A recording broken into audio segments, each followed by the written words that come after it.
Assalamualaikum warahmatullahi wabarakatuh.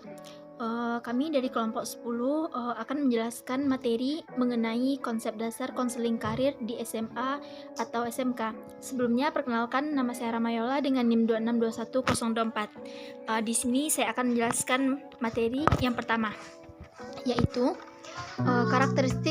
karakteristik siswa SMA atau SMK. Menurut Sukintaka dalam Lanun, karakteristik anak SMA atau SMK yaitu 1. Psikis atau mental, banyak memikirkan dirinya sendiri.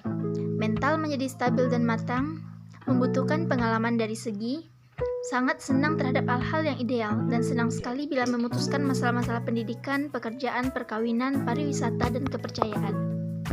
Yang kedua, sosial.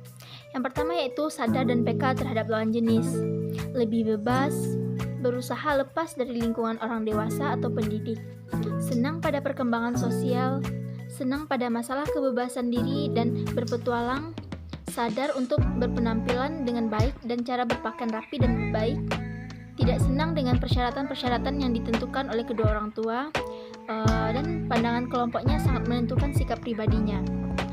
Selanjutnya yaitu perkembangan motoriknya.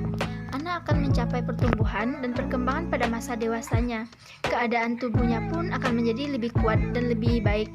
Maka kemampuan motorik dan keadaan psikisnya juga telah siap menerima latihan-latihan peningkatan keterampilan, gerak menuju prestasi olahraga yang lebih. Untuk itu, mereka telah siap dilatih secara intensif di luar jam pelajaran. Bentuk penyajian pembelajaran sebaiknya dalam bentuk latihan dan tugas.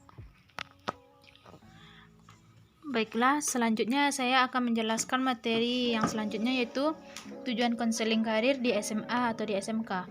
Menurut Akbin 2007 21-22 dalam rambu-rambu penyelenggaraan bimbingan dan konseling dalam jalur pendidikan formal, bimbingan dan konseling karir di sekolah atau SMA di SMK ditunjukkan untuk memfasilitasi siswa agar yang satu memiliki pemahaman diri, yang kedua yaitu memiliki pengetahuan mengenai dunia kerja, yang ketiga memiliki sikap positif terhadap dunia kerja, dan yang keempat memahami relevansi kompetensi belajar, dan yang kelima itu memiliki kemampuan untuk membentuk identitas karir.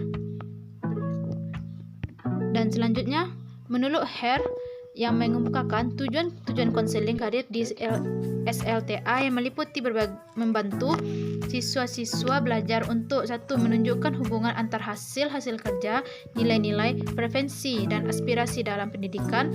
Yang kedua yaitu menganalisis kompetensi pribadi sekarang dalam keterampilan-keterampilan yang diperlukan untuk preferensi karir. Dan yang ketiga itu memegang tanggung jawab dalam perencanaan karir dan konsekuensinya. Dan yang keempat memenuhi syarat bagi taraf memasuki pekerjaan dengan mengambil mata-mata pelajaran yang sesuai. Yang kelima, siap untuk memenuhi syarat bagi pendidikan pasca sekolah lanjutan dengan mengambil mata-mata pelajaran yang diperlukan. Dan yang keenam, mengembangkan pengetahuan dan keterampilan. Dan yang ketujuh, mengembangkan keterampilan yang berhubungan dengan penggunaan efektif waktu luang. Dan yang kedelapan, secara sistematis mengetes realitas preferensi karir. Yang kesembilan, mengidentifikasi alternatif cara-cara pencapaian tujuan pendidikan. Dan yang terakhir itu menggambarkan bentuk-bentuk utama penerusan pendidikan.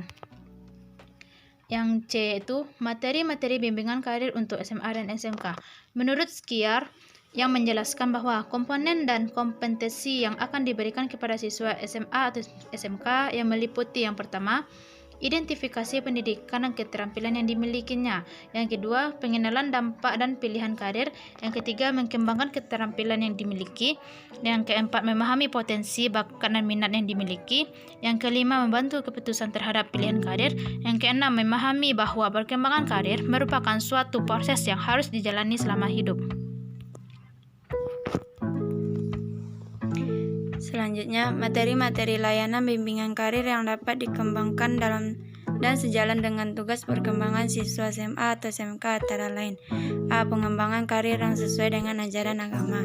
B. Pengaruh perubahan fisik dan psikis pada perkembangan persiapan karir.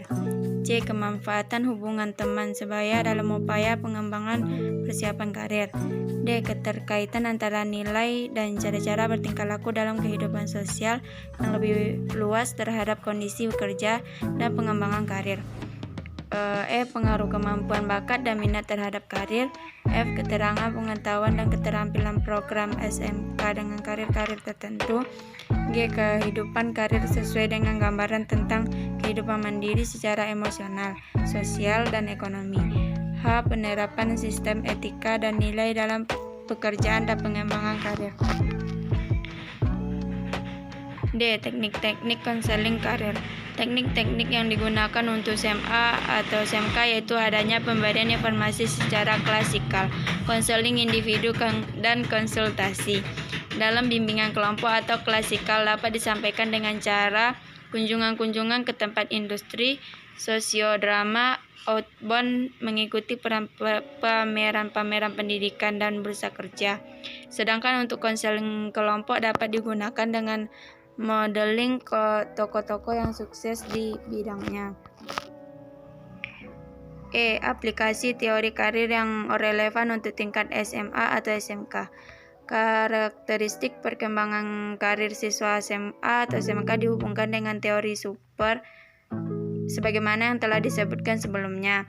Siswa SMA atau SMK berada pada tahap perkembangan remaja. Oleh karenanya, grand teori perkembangan karir remaja yang dikemukakan oleh Super dalam konsep life stage. Super meringkas konsep ini dan membaginya menjadi 5 tahap perkembangan karir, yaitu tahap pertumbuhan, tahap eksplorasi, tahap pendirian, tahap penerimaan, dan tahap kemunduran.